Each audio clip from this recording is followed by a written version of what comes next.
Morning, Jamie.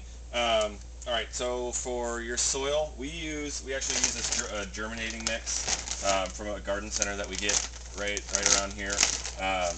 You can use Vermont compost; it'll work the same. And really, all you're going to do is just get some sort of a bin that you can mix this stuff in, and use this, and then just put, several handfuls in.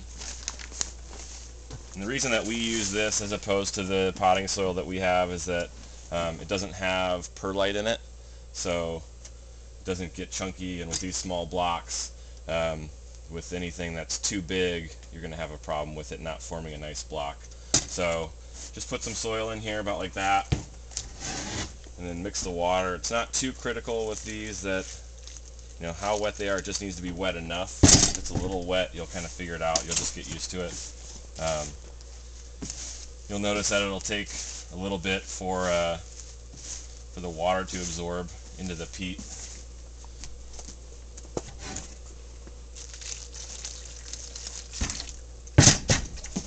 Alright, and just kind of mix it. Water is freezing cold because we don't have our outdoor well, so it's fun on the hands.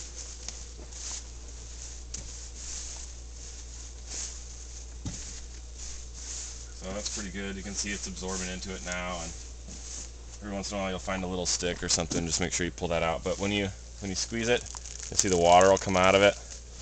It's about right. Okay.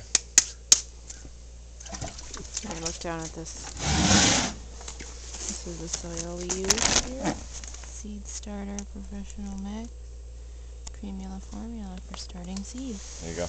And then we're just going to use polycarbonate. I don't know what kind of trays that you're going to have your blocks setting on, but we just use this. It's sized to the width of the soil block, and then we can fit, just like we talked about, you can fit 5 squeezes on this, or you could use something bigger. This is what we use for our bigger soil blocks, or these bigger ones. So I don't remember right off the top of my head what you said you were going to use, but you may have these. Anyways, then all you're going to do is you're just going to go ahead and just press it in and kind of run it like that. All I do is I typically clean off the sides like that, and then you're just going to go ahead and set it down on here.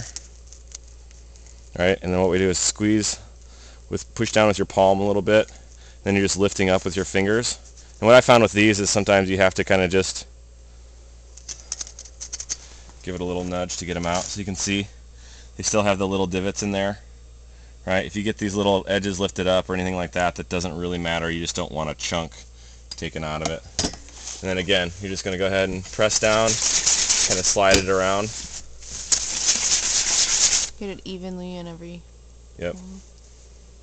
Just make sure that each of those is filled. If you want, you can kind of pack it with your hand. It's not necessary though. And then you're just going to slide it right up to the edge of the next one and do the same thing. Right? So I'll just fill a full tray here.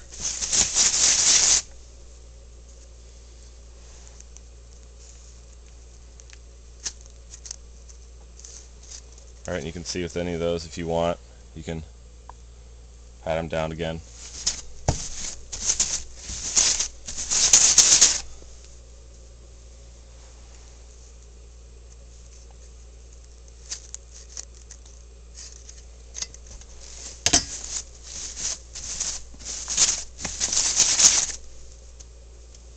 So you can see that there's a little stick right there.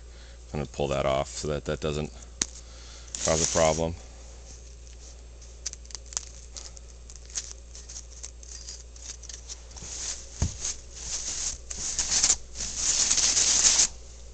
And again, all you just want is a flat surface on the bottom, and then you can see that this is kind of fit here.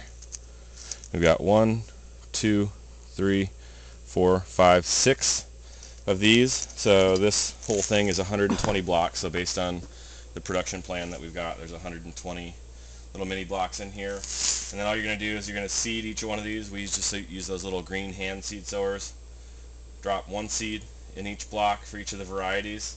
And then what we're going to want to do with this is if you've got some kind of fine grade vermiculite, then you can just put a really light covering over that. That'll help hold the moisture in for that. And then you can see we've got our heat mat here, and then what we do is we just typically, you know, throw them on here, and to maintain the heat better at night, we've got little metal hoops that come up and over, and then we just unroll this, and it comes up and over, so it doesn't touch but holds the moisture in.